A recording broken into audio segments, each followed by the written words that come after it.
mana para pejuang kita kan ada bendera Belanda, birunya dilepas. Dan ternyata birunya juga terlepas kan juga dari pemerintahan Pak Jokowi sekarang karena punya calon presiden sendiri. Sejatinya pemilihan presiden baru dilaksanakan tahun 2024. Namun sejumlah calon bermunculan.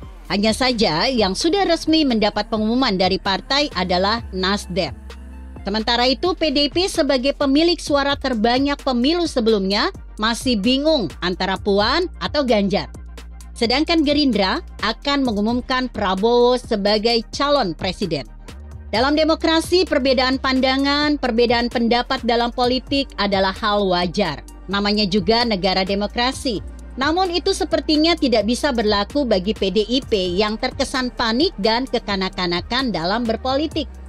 Kebiasaan buruk yang bisa dibilang otoriter sebelumnya telah dinampakkan dalam internal partai. Di mana seolah-olah PDIP hanya boleh bicara Megawati saja sebagai pendiri dan ketua umum. Sementara lainnya tidak bisa membantah. Coba, siapa berani beda pendapat untuk mengusul calon presiden selain Puan Maharani di internal PDIP? Kalaupun ada, mereka tidak bisa bicara secara resmi di forum. Bahkan kebiasaan buruk kader PDIP diperlihatkan oleh Puan Maharani yang notabene ketua DPR, di mana dia mematikan mikrofon anggota DPR yang beda pendapat dengannya. Sungguh menjijikkan sikap ketua DPR seperti ini. Tak bisa berbeda pendapat di negara demokrasi.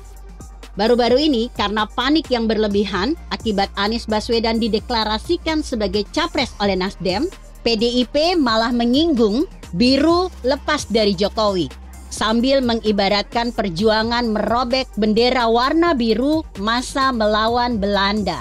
Ini jelas pernyataan kebencian dan panik dan cenderung sifat kekanak-kanakan yang diperlihatkan oleh PDIP.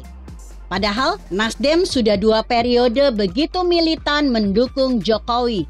Bahkan sudah berkomitmen akan mendukung Jokowi sampai akhir periode. Tapi sikap tak bersahabat yang ditunjukkan PDIP kepada Nasdem jelas memercik api permusuhan yang seharusnya tidak terjadi. Apalagi koalisi masih ada 2 tahun untuk memperkuat pemerintahan Jokowi. PDIP tak semestinya bersikap seperti itu. Kalau dalam internal mereka bisa otoriter dan mengatur anak buah sesukanya oleh elit partai, janganlah menyamakan ini dengan mitra. Mitra itu hubungan yang setara, bukan hubungan bos dengan anak buah. Mereka punya ketua sendiri, punya ADRT sendiri. Singkatnya, mereka punya kedaulatan sendiri sebagai partai yang diakui negara. Jadi tidak bisa sembarangan mereka ngatur-ngatur. Bahkan selama ini terjadi kemitraan dengan PDIP dan partai lain. Karena memiliki visi yang sama, salah satunya mendukung Jokowi sebagai presiden. Untuk tahun 2024, Nasdem melihat sosok yang bisa membangun Indonesia setelah Jokowi adalah Anies Baswedan. Jadi kalau PDIP tidak sependapat, ya tidak usah menyindir seperti itu, apalagi perkataan penuh kebencian. Cukuplah PSI yang seperti kekanak-kanakan, karena mayoritas diisi oleh anak-anak muda yang belum banyak pengalaman, baik dari segi politik, pendidikan, apalagi mengurus negara.